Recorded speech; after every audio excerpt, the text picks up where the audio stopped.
ces deux choses, penser et voir, nous voulons que nous puissions penser grand, que nous puissions voir grand, et que cela soit porté, notre vision devrait être portée plus loin. Alors, Frère Branham nous parle des choses que nous aimons bien, mais nous allons appliquer ça dans notre vie physique. Frère Branham parle que nous sommes des aigles, n'est-ce pas? L'Église, c'est des aigles. Nous sommes tous des aigles et nous aimons ce titre d'être aigles. Alors, Frère Branham dit que l'une des caractéristiques de l'aigle, c'est voir loin.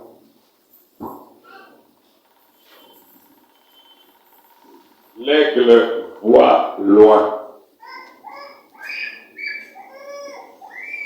Un aigle, plus il monte, plus il va loin, plus il va plus loin, plus il voit bien. Et le frère Branham fait marier ça avec sa chasse. Donc quand l'aigle monte et il va, il arrive très loin, comme Madame dit, quand il est très loin et qu'il le voit très bien, quand il descend pour attraper la proie, il ne peut pas monter. Par contre, quand il voit une proie de proche, il peut manquer la cible.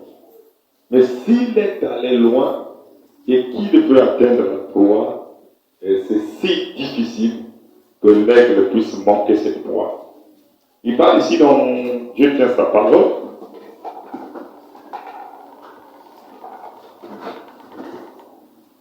Donc Dieu tient sa parole ici, frère Branham, au paragraphe 20. Il dit un prophète on appelle un don de connaissance. Vous savez, la Bible identifie les prophètes. Le prophète a un aigle. Un aigle peut aller plus haut dans les airs que n'importe quel autre oiseau, grâce à sa constitution. C'est un oiseau du ciel, il plane plus haut. C'est sa particularité.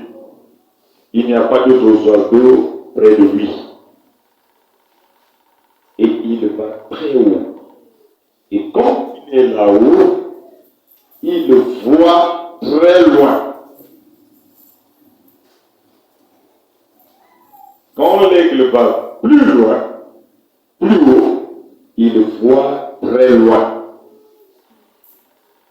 Ces yeux d'aigle que ceux d'un oiseau d'autre ne peuvent égaler, ça ne peut jamais se faire. Alors si nous sommes réellement comparables aux aigles, alors nous allons prendre notre vie naturelle pour voir que nous devrons atteindre ce niveau de voir loin. Alors maintenant, si nous pouvons arriver à voir loin, je ne sais pas, on parle aussi, je ne sais pas si c'est les caractéristiques, nous qui avons fait la pêche au village. Si vous voulez attraper les crevettes que vous aimez manger là, quand la crevette regarde comme ça, si tu veux attraper la crevette, il faut mettre ton piège derrière. Parce que la puissance de la crevette, quand elle veut fuir, c'est aller derrière. Et je crois que, ça c'est pour le ventilateur. Et je crois qu'il y a encore un truc là. C'est la grenouille là. Celui dont les yeux regardent derrière. Hein? La grenouille. Le crapaud, c'est la même chose. Hein? C'est la grenouille. Donc, quand vous prenez la crevette regarde comme ça, un peu de partie comme ça. Si tu viens mettre ta nasse par ici, tu n'auras pas cette crevette. Parce que dès que la crevette sent un mouvement qui arrive, la crevette est recule. Alors, quand nous faisons la pêche, pour avoir les appâts, dès que tu vois une crevette qui regarde comme ça, tu mets le piège derrière. Mais lui, il regarde devant. Dès que vous bousculez, que ça soit devant, que ça soit derrière, le premier mouvement qu'il va faire, c'est reculer. Et il rentre dans la nasse. Et vous récupérez. Et la grenouille, si tu veux vite attraper la grenouille, il faut venir devant. Parce que son regard est plus fixé par derrière. Et pour les grands chasseurs des éléphants, ils disent, quand on chasse les éléphants, il ne faut pas parler à voix basse.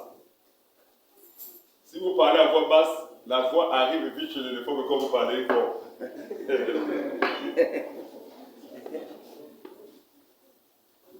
Donc, des lois naturelles compliquées. Il y a une qualité des champignons au village. Si vous voulez les cueillir assez, quand vous arrivez là où c'est sorti, il faut faire du bruit. Beaucoup vont encore sortir. Alléluia. Voilà, il a déjà dit. Alléluia. Donc vous arrivez là, c'est pas beaucoup, mais si vous savez que c'est des qualités, avant de commencer à cueillir, faites du bruit. Si vous faites du bruit en un clin d'œil, vous allez voir, vous aurez beaucoup de choses. On ne peut pas expliquer de quoi il s'agit. Ce sont des lois de la nature. Ce sont des lois de la nature. Et quand on grandissait aussi, comme nous étions des voleurs de poulets, quand vous enlevez les plumes de poulet, il ne faut pas faire du bruit. Oui, ça c'est juste. Quand vous enlevez les plumes du poulet, si vous faites du bruit, d'autres plumes sortent.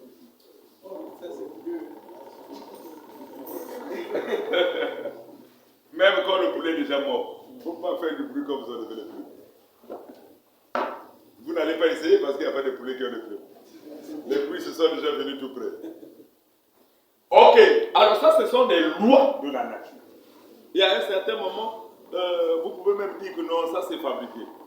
Quand j'ai lu Frère Branham en train d'expliquer ce que ma maman dit au village, à Chine, avant d'aller planter des ignames, il faut d'abord regarder l'état de la lune. Amen. Si tu vois la lune dans tel état, si tu plantes tes ignames, ça ne va pas donner. Ah! Mais, bon, nous sommes des bouddhistes. Moi, naturellement, je suis même rien à zapper. Parce que moi, des trucs compliqués comme ça, je n'accepte pas. Pour que j'accepte, il faut vraiment amener beaucoup des armes pour me convaincre. Je dis, bon, regarde là où est la lune. Regarde là où on va mettre la terre. Tu prends des histoires comme ça pour dire, et les gens respectent ça. Alors, ils ont essayé, ils ont compris que ça, on ne peut pas faire autrement. Une fille qui regarde beaucoup, on ne peut pas les prendre. C'est juste. Vraiment. Alors, Frère Branham, le grand agriculteur, quand il arrive, il dit non, Dieu a établi la lune pour surveiller l'eau. Et quand la lune descend, l'eau fuit. Quand la lune va plus loin, l'eau monte. C'est le surveillant de l'eau. Alors si la lune descend et que l'eau a fui sous le sol, quand vous plantez, votre plantation est sur le sec. Ça ne peut pas gagner. Et quand la lune fuit, si vous plantez une nourriture qui demande d'avoir beaucoup d'eau, cette nourriture-là va sortir. Mais si c'est une nourriture qui donne dans le sec, si vous plantez pendant que la lune est loin, alors à ce moment-là, vous cherchez des problèmes. Et le frère dit, c'est ça qui fait que la mer n'inonde pas la terre. Quand l'eau de la mer commence à se fâcher, la lune qui est son surveillant vient dire, monsieur. Et dès que l'eau voit la lune, l'eau repart. Ce sont des lois naturelles. Alors, la loi naturelle que nous allons voir aujourd'hui, c'est celle des aigles qui doivent voir loin. Et quand nous voyons loin, nous voulons que nous puissions voir grand. Vous savez, aussi longtemps que vous voyez les choses,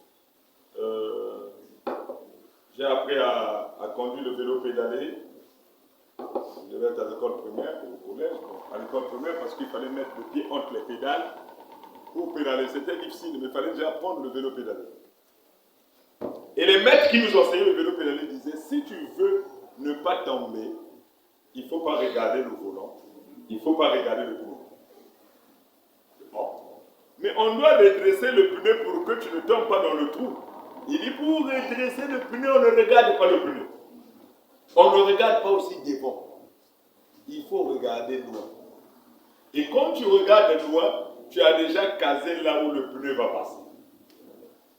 Et toutefois que nous avons fait le contraire, quand tu regardes trop proche, tu as des vertiges.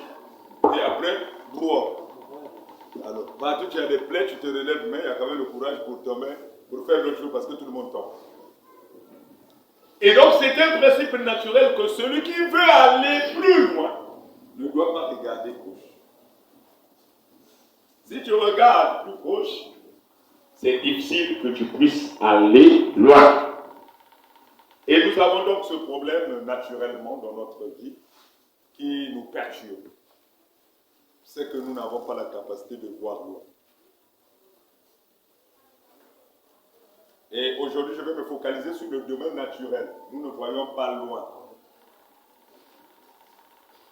Vous voyez par exemple un voleur, il a vu l'argent de quelqu'un, il a dit, je vais voler. Il ne voit pas loin, il voit seulement l'action de voler cet argent. Mais tu vas voler l'argent dans un village où on a dit que si tu voles là, il y a un esprit qu'on appelle le Njobi qui attrape les gens. Et toi, tu connais ça.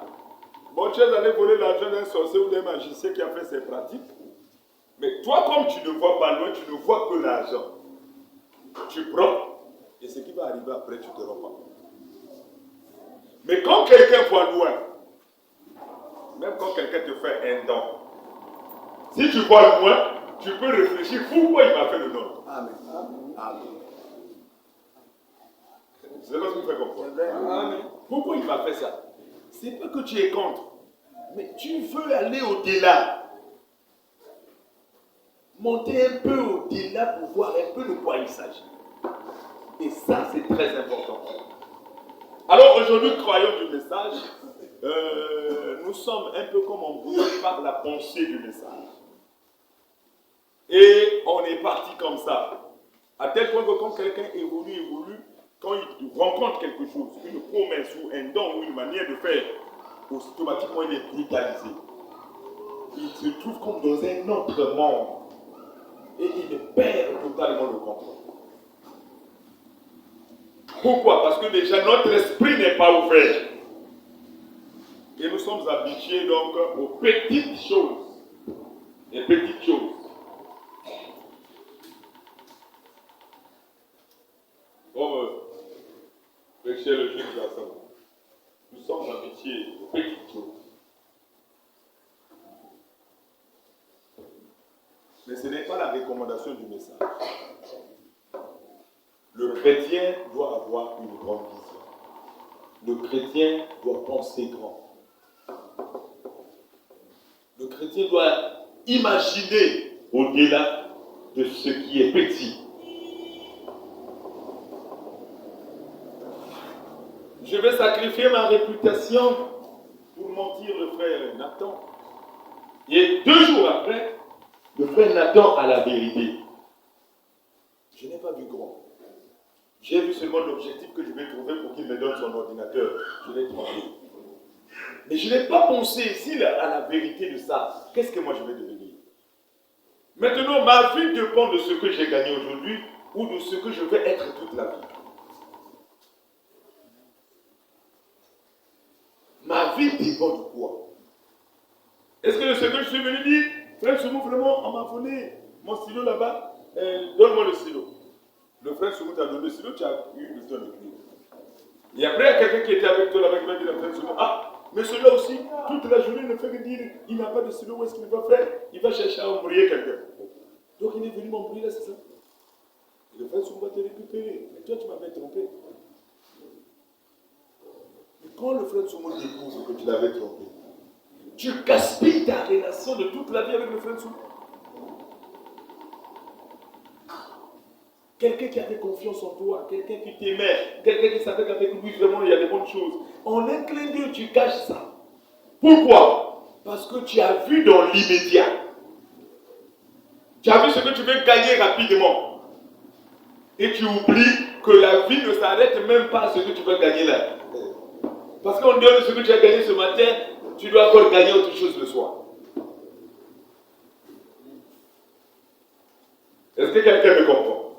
Alors si je pense maintenant que je dois gagner grand, il faut que ma vision grandisse.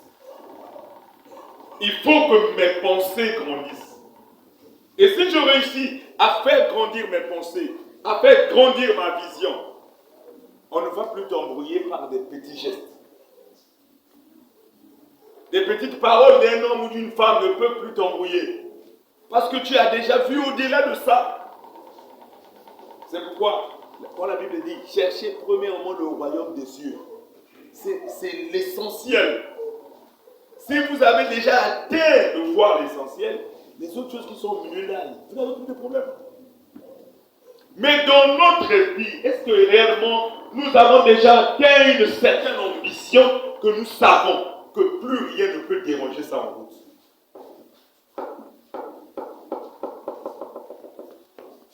Quelqu'un me comprend? Est-ce que j'ai déjà atteint une ambition? Parce que la Bible dit cherchez premièrement le royaume des cieux. Nous sommes en bas ici. Il dit cherchez le royaume des cieux. C'est la chose la plus élevée. Et il dit après que vous aurez ça, les autres choses vont vous aider. Vous voyez ça? Oui. Je vais prendre un exemple simple.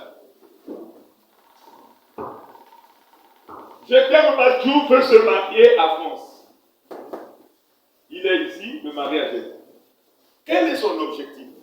C'est prendre France et la mettre dans la vie. N'est-ce pas? Oui.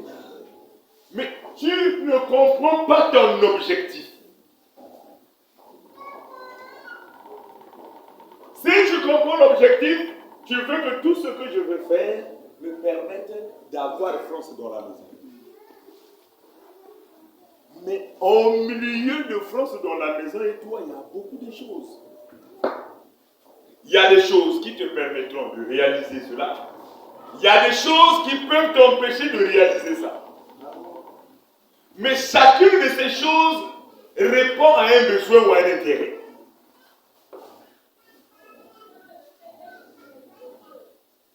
C'est ça qui fait que beaucoup de gens n'arrivent pas à gérer les amitiés et les fiançailles. Ils tentent. Parce que quand tu restes avec ta fiancée ou ton ami, si tu ne sais pas ton objectif premier, tu commences à penser que j'ai eu ma femme. Et vous voilà aller vous retrouver dans un hôtel. Et quand vous sortez de l'hôtel, si le pasteur est au courant ou l'église est au courant, même si le pasteur va tergiverser pour accepter de vous marier, mais si vous êtes un homme conscient, toute votre vie vous êtes mort. Parce que quand vous allez dire à un garçon, non, il faut respecter les fiançailles. Hein? Toi-même, on te dit, toi, tu avais respecté ça. Et là, si tu es beaucoup courageux, tu dis, il ne faut pas t'occuper de ceux qui sont tombés. Ouais. Tu as fait chavirer ton expérience alors que, maintenant à la fin, tu as la femme en question de la maison. Comme je dis oui, à mes jeunes amis, ceux qui sont dans les amitiés, dans les fiançailles ici, je dis, mais la femme que vous voyez là, c'est votre femme, vous allez la fatiguer comme il n'y en a pas. Aujourd'hui, si tu dis aux amis ou aux fiancés, ne vous tenez pas, mais c'est pas possible. Mais dites à Orphée, tiens ta femme pour marcher dans la nuit, c'est devenu un problème.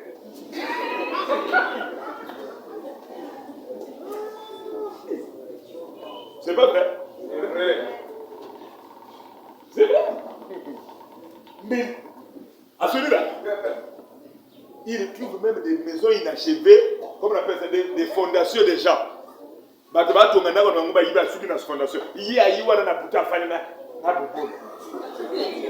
Vous êtes doté de personnes à dire, ah, ils sont là. Non, nous sommes encore là, on prend l'air.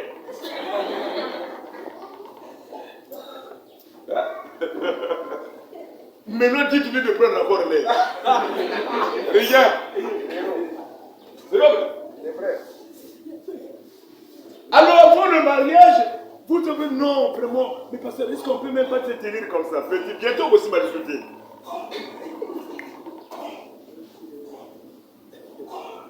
Alors, quand j'ai un objectif qui est précis, alors à ce moment-là, les choses qui sont au milieu là, ça va venir. Mais atteins d'abord là où tu vas, et à ce moment-là, tu verras tout ça, c'est zéro. Hein?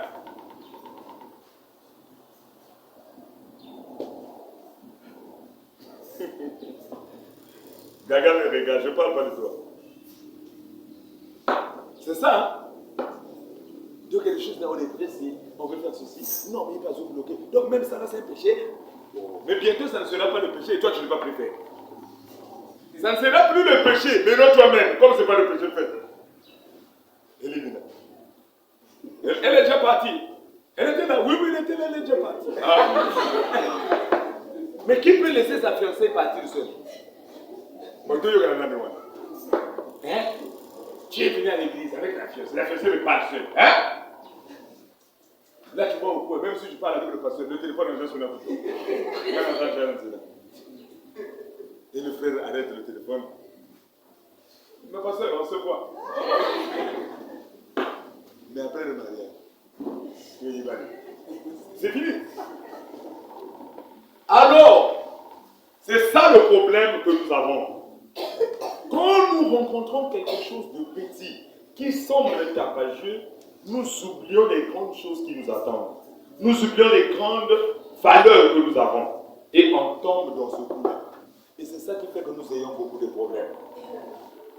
Et je ramène ça dans le physique maintenant.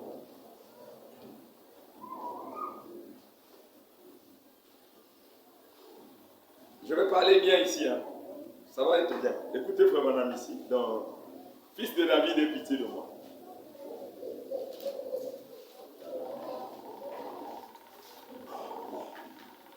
Même quand nous faisons nos prières, par exemple, je vais arriver sur ça. Vous savez que tout ce que nous faisons, ça dépend de notre manière de voir. Tout ce que nous faisons, ça dépend de notre manière de voir. Le frère Madame dit ici que l'homme chrétien que nous sommes, nous devrons avoir de grandes ambitions. Amen. N'est-ce pas? Amen. Nous devrons avoir de grandes ambitions. Amen. Des grandes ambitions peuvent venir de ce que tu as eu ou de ce que tu vas faire de ce que tu as eu. Je vais m'expliquer. Je peux trouver dans mes grandes ambitions un travail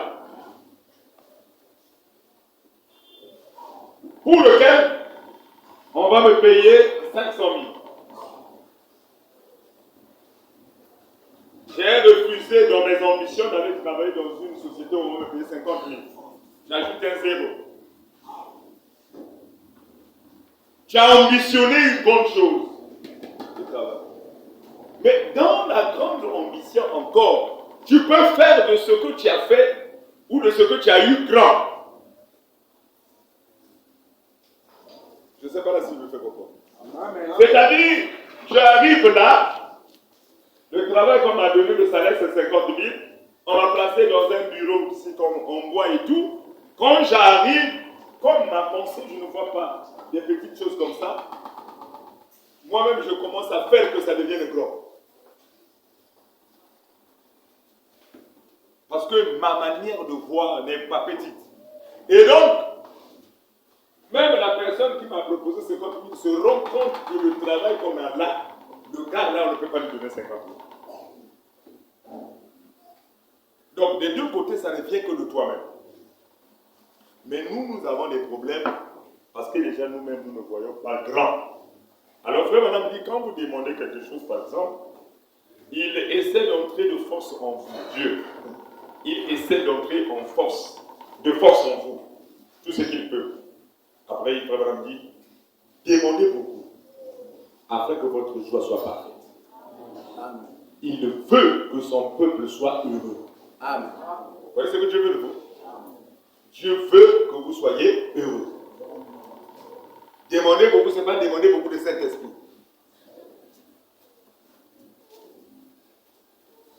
En lui demandant de grandes choses, en croyant à de grandes choses, vous êtes une ville établie sur une montagne avec de grandes ambitions, de grandes attentes.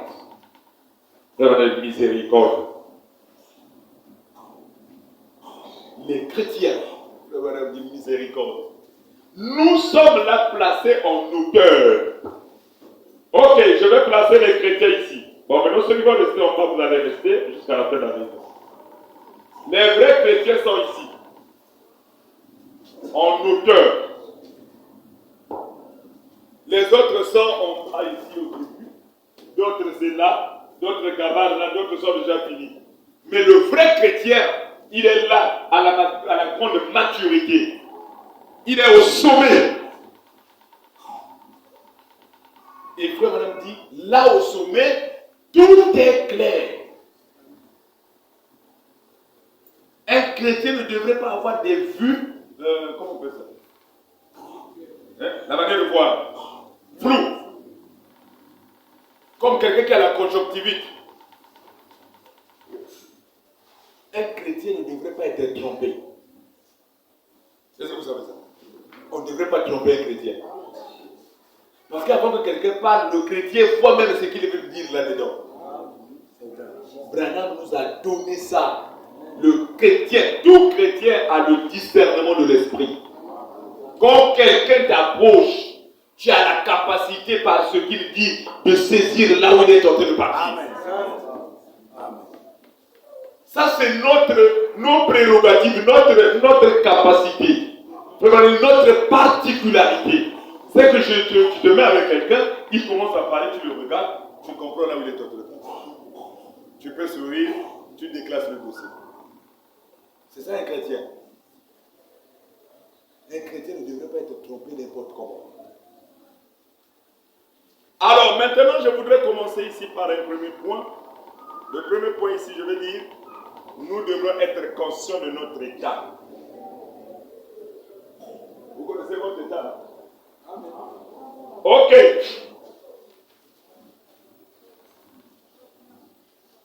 Le 1 ici, je dis, être conscient de son état.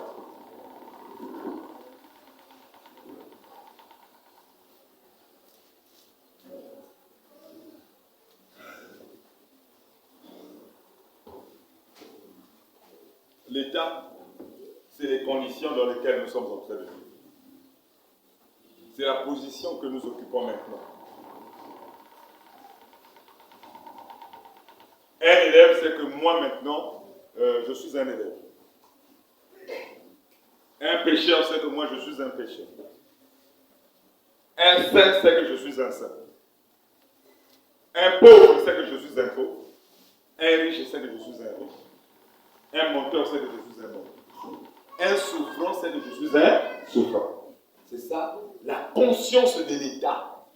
Et j'aime bien cette sœur de couleur qui connaissait son état dans le témoignage donné par Frère Branham dans le message. Amen. C'est ça le reflet de la connaissance de l'état. Oui. Je ne suis pas encore arrivé. Je ne suis pas encore là où je sens que je dois arriver. Je ne suis même pas là où je veux que j'arrive ou que je sois maintenant. Mais il y a une chose qui s'est déjà passée, c'est que j'ai quand même démarré. Je me suis déjà déplacé. Donc sur le plan spirituel, qu'est-ce que cette sœur-là dit? Cette sœur-là comprend que dans ma chrétienté, je ne suis pas encore arrivé à la perfection. Mais seulement je me rends compte que quand je vois ce que je faisais à l'époque, par rapport à aujourd'hui, non, Dieu a déjà fait un travail dans ma vie. Amen. Alors, si dans le domaine spirituel, quelqu'un comprend la position qui se trouve, vous savez que nous n'aurons pas de problème spirituel. Vraiment. Vraiment. Nous n'aurons pas de problème spirituel parce que je vais dire que non, toi tu es un voyou. Mais tu connais le niveau où tu es. Amen. Tu peux même être voyou, mais tu sais que dans mon voyou là, j'ai beaucoup évolué. Amen. Vous savez, je suis un pédagogue, donc un enseignant.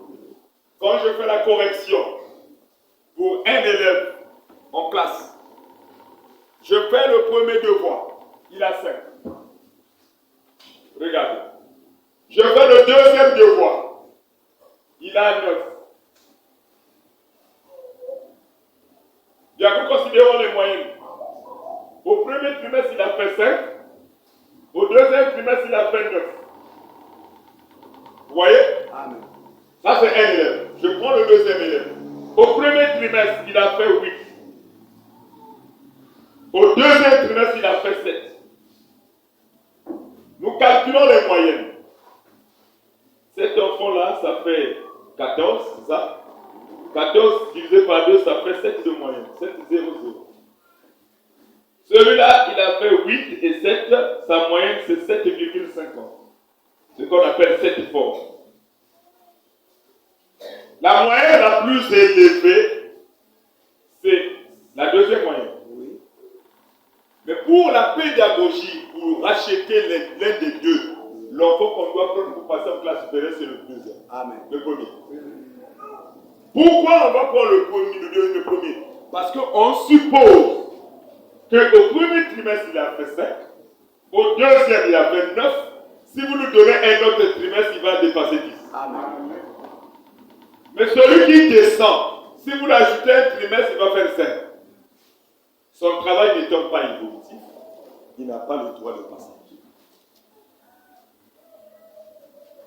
Je vais comprendre? Oui.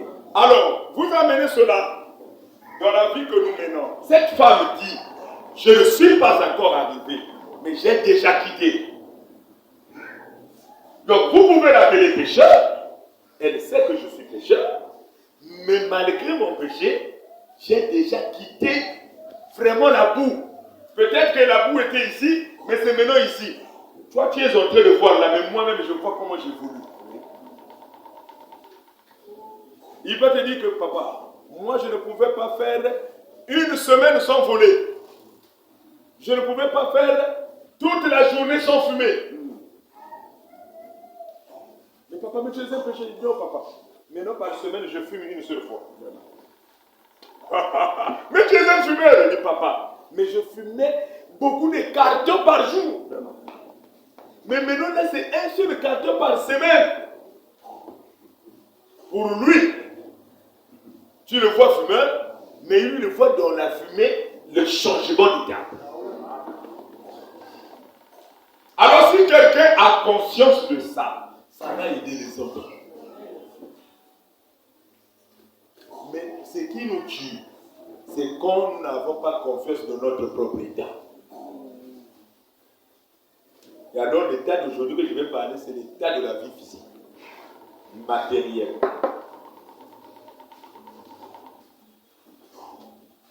Si chacun peut découvrir que moi, tel que je vis là, je suis un pauvre. Tel que je vis là, je souffre. C'est très important. Il y a des gens qui ne vont pas changer parce qu'ils ne reconnaissent pas que l'état dans lequel ils vivent là, ce n'est pas un état normal. Oui. Tout ce que tu fais pour vivre, tu fais des calculs. Et c'est là que je reviens sur les sanctions. Les hommes. Il faut que quelqu'un qui vit sérieusement reconnaisse l'état dans lequel il est en train de vivre. Est-ce que moi, je mène la vie normale matériellement? C'est-à-dire, est-ce que ma vie... Aujourd'hui, nous allons parler de deux choses avec le madame. Le point de vue matériel.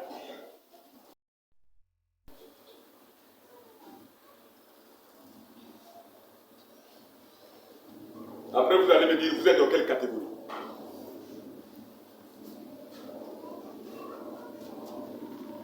C'est-à-dire qu'il y a des pauvres qui ne savent même pas. Il y a des pauvres, c'est-à-dire que ici tout le monde est pauvre. Donc ne me dites pas non, moi je suis riche. Il n'y a personne qui est riche. C'est pourquoi je ne vais pas parler des riches. Je vais seulement parler des pauvres. Parce que tout le monde ici est pauvre. C'est ça, connaître votre état.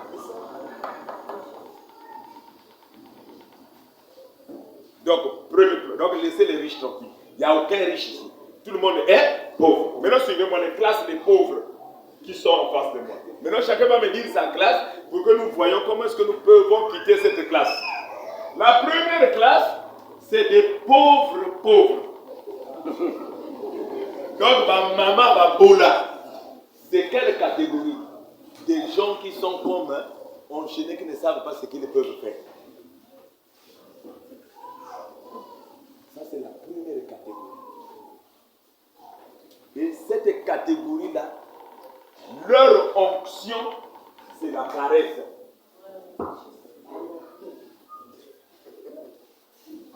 Parasite. Et ce sont des sangsues. Il doit voir un être vivant à côté de lui. Et il le suce le sang. Parce que quand tu suces le sang de l'autre, tu es en train de le faire mal.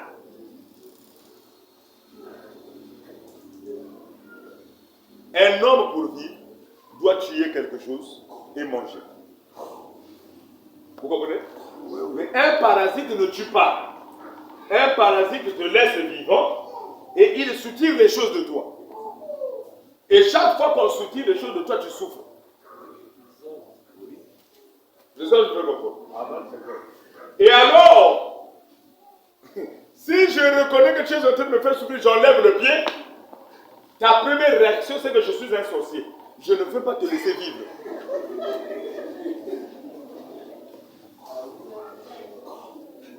C'est pas clair. Hein? Parce que après tu enlèves le pied. Mais quand tu enlèves le pied, c'est pour que je ne vive pas. Bon, maintenant, quand je ne vis pas, toi tu es qui? Voilà là où vous entendez une belle expression parfois dans l'église, il n'y a pas l'amour.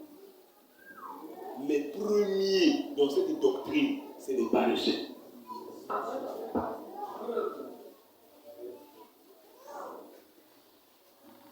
Soit vous allez entendre quelqu'un, Étienne ne partage pas. Étienne ne partage pas. Une fois j'ai mis en cours, frère, nous sommes arrivés nous tous ici en cours. La terre d'un cours est donnée à tout le monde de la même manière. Si moi pour le planter, je dois donner 20 000, toi aussi c'est 20 000. L'autre c'est 20 000. Il n'y a pas de priorité, c'est vraiment une cité bénie. Il n'y a pas au nom propriétaire du village. Oh non, celui-là c'est un étranger. Non, dès que tu arrives, tu rentres dans ta maison. Je veux commencer le jardin. Ça se passe comme ça ici. On te donne la règle pour tout le monde. Bon, mais puis il y a 5 ans, 10 ans. Tout le monde a déjà fait 10 ans depuis que j'ai commencé l'église. Celui-là fait des choses, celui-là fait des choses. L'autre là ne mange pas. L'autre mange. Celui-là souffre, l'autre ne souffre pas. Bon, vous faites comment? Pourquoi l'autre a 2 hectares? Toi, tu es encore en train de faire l'hectare avec la main, en train de faire suivre les mains comme L'autre a fait comment?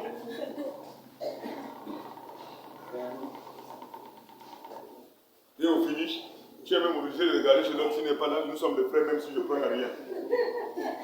C'est entre nous. C'est pas entre nous, Oïmi.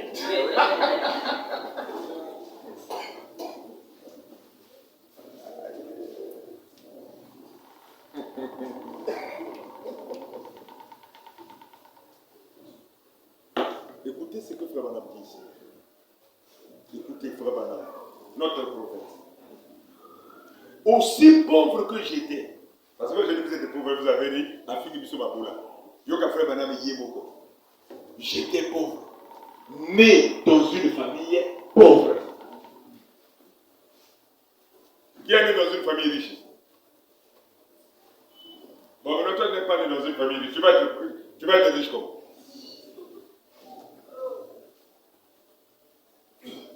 Si tu n'es pas né dans une famille riche, tu ne peux pas être riche. Il faut que tu aies des moyens et que tes enfants deviennent riches.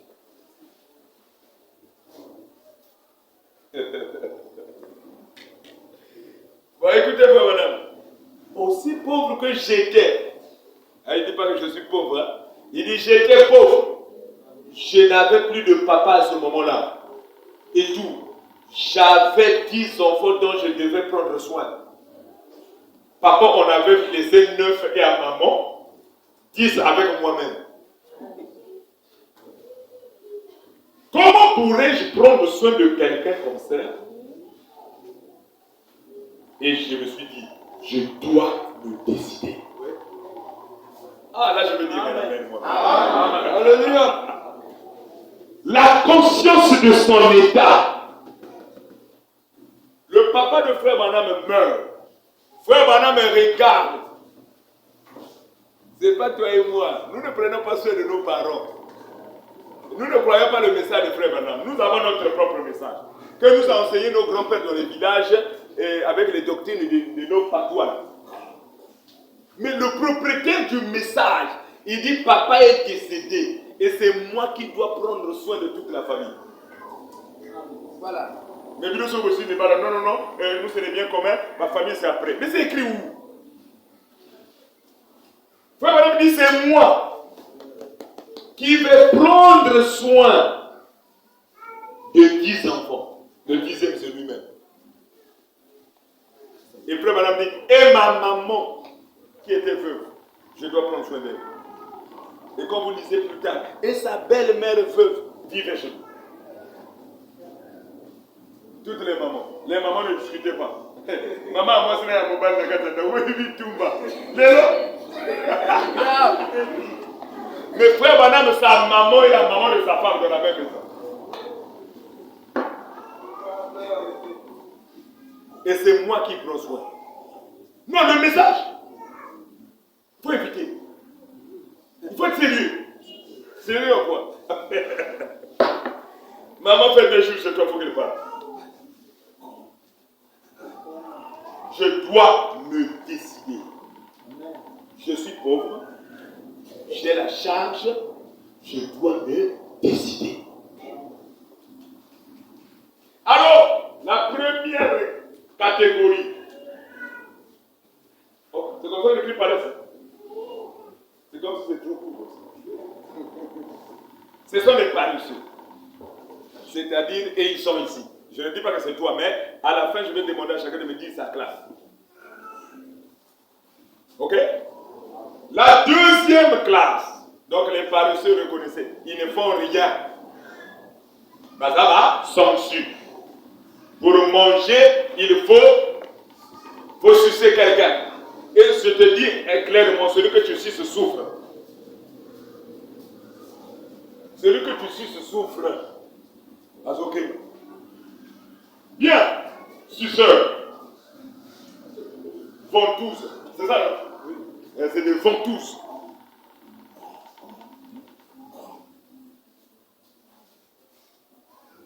Viens, Kakimo. Viens, Zogagi. Viens, vous l'avez. Moi, c'est là que nous l'avons vu. Ta femme va pas le faire. C'est bien. D'accord. Je ne réponds à la question. Je ne prêche pas les belles-mères et les beaux-pères, non. Je suis avec une réunion sérieuse ici. Ok. Alors, je disais que les premiers sont paresseux, les deuxièmes ne sont pas paresseux. Les deuxièmes font quelque chose. Les deuxièmes, ce sont des travailleurs.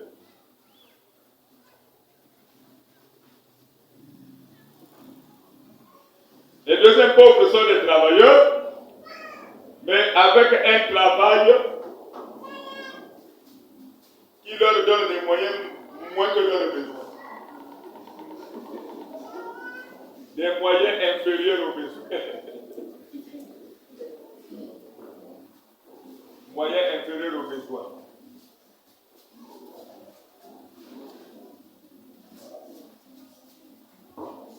C'est la pauvreté. Il y a des gens ici qui travaillent, ils ont 50 000. Ils louent la maison de 15 000, il reste 35 000. Moins 5 000 pour la dîme, il reste 30 000. 30 000, ça fait 1 000 francs par jour. C'est ça, non? 30 000, ça fait 1 000 francs par jour. Petit déjeuner, déjeuner, goûter, téléphone, déplacement, sanction.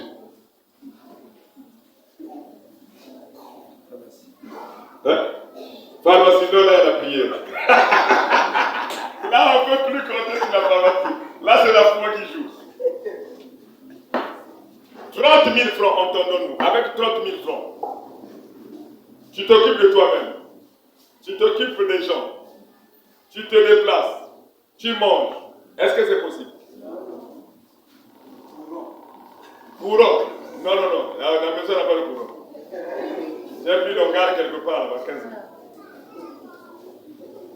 Alors, à ce moment-là, on vit comment? On vit dans la pauvreté. Et à côté de ça, cotisation pour la construction. Alors là, il faut quitter l'église. Peut-être attendre quand les cotisations vont finir, je reviens. Parce que là, tu ne peux pas. Et puis après, il va citer les noms des gens en public. Mais je n'ai que 30 000. C'est une pauvreté. Vous travaillez, mais ce que vous gagnez est moins que ce que vous devrez dépenser.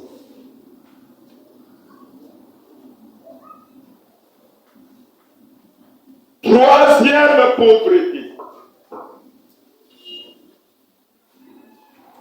Ah, et ça c'est la grande pauvreté. La troisième pauvreté appartient à ceux qui travaillent et qui n'évoluent pas.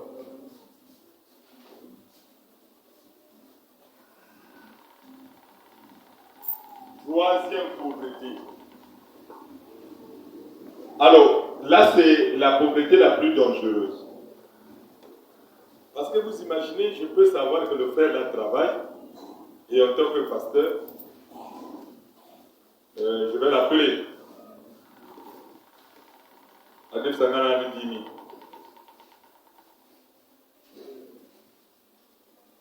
Parce qu'avec ce qu'il fait là, je sais qu'il a déjà une économie quand même. Frère tel, Adif Sangana Ndimi. Papa.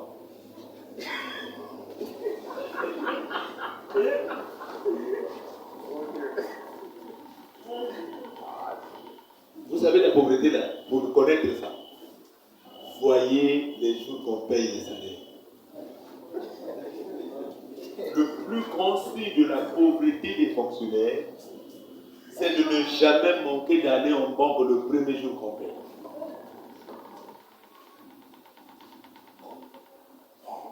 On appelle ça une dépendance. Donc si on paye aujourd'hui, tu ne prends pas, tu meurs de faim. Mais si on ne payait pas, tu allais vivre comme ça. Veut dire qu'il y a quelque chose qui est déjà dans la famille. Et ça, c'est grave. Alors à ce moment-là, nous allons voir beaucoup de fonctionnaires que nous avons ici et on va leur demander, monsieur le fonctionnaire, tu travailles depuis combien d'années? Par exemple, bien, combien d'années? Je ne vais pas poser l'autre question à toi, c'est seulement le nombre d'années. 15 ans. 15 ans, fonctionnaire. Vous voyez? 15 ans fonctionnaire. Alors, je te pose pas la question. On va maintenant lui poser la question. Bon, monsieur le fonctionnaire, 15 ans de service. Ta banque, c'est quelle banque? Nicodème. Tu as combien dans ton compte épargne? Maman Pauline a dit, je t'ai pas posé.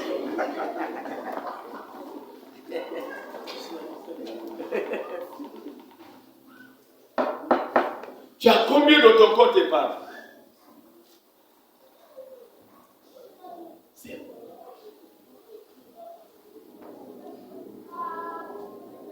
Et ils ont même un système, vraiment que Dieu m'épargne. C'est-à-dire que Dieu me donne toutes les possibilités de ne jamais faire ça. Donc, quand tu arrives à un certain niveau, tu n'arrives plus, tu vas prendre le salaire avant. Quand on paye, tu n'as plus rien. Découvert. J'ai découvert. Donc, ah non, chef, je vais d'abord aller prendre 20 000 là-bas. Il faut regarder la liste à découvert. Papa, tu peux faire des découvertes. Et vous mangez à la maison, vous pensez que c'est l'argent. Or, c'est la dette. Et quand on paye le salaire, il n'y a plus rien. Il attend 2 jours après pour reprendre le système de découvert. Foutu pour toute la vie. Ah oui. À ce moment-là, ma jeune soeur, tu peux dire, je vais épouser un fonctionnaire, Yaka.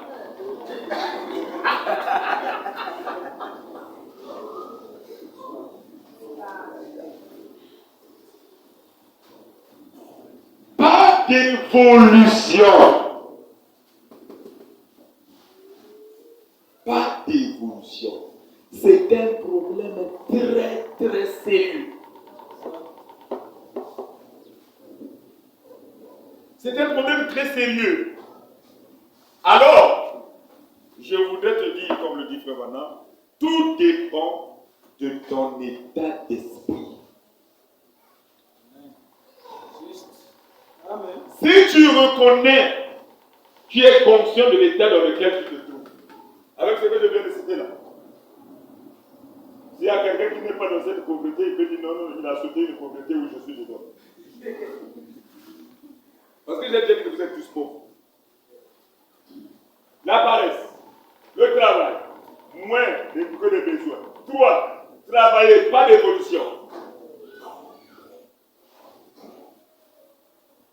La vie dépend de votre état d'esprit. Vous ne pouvez pas être pauvre si votre esprit est riche. Vous ne pouvez pas être riche si votre état d'esprit est pauvre. C'est-à-dire, quelle est votre vision?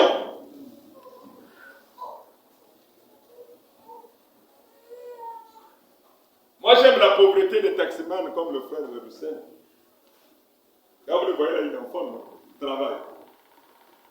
Dès qu'il y a le camion, les climatiseurs, ma client va dire, il va se dire là. Allez, total, ça regarde, pack, pénurie. Pas de carburant. Au Yogananda, et bébé. Aussitôt qu'il n'y a pas le carburant, les maisons des chauffeurs de bus, de taxi, des contrôleurs, chaos technique. Et quand eux ils rentrent en chaos technique, ma maman Pauline Nazando, plus de clients. Tomate et boli. C'est la chaîne, hein? Oui, oui, c'est vrai. Tac, zéro. Parce qu'il y a un taximan, tout va 15 ans de temps. Le marché n'est pas diminué. Il y a combien de voitures ici? S'il y a 5000, il y a 5000 femmes qui ne sont pas parties au marché. 4000 copines qui n'ont rien eu. 3000 sont issus de la famille.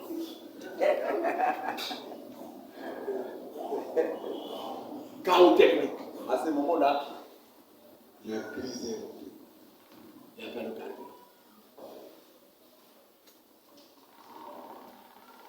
Mais est-ce qu'on va trouver deux taximans qui vont dire non, non, non, il n'y a pas de carburant, 5 jours, il n'y a pas de problème. J'ai mon fonds que j'avais gardé là-bas. Pour le moment, on peut manger jusqu'à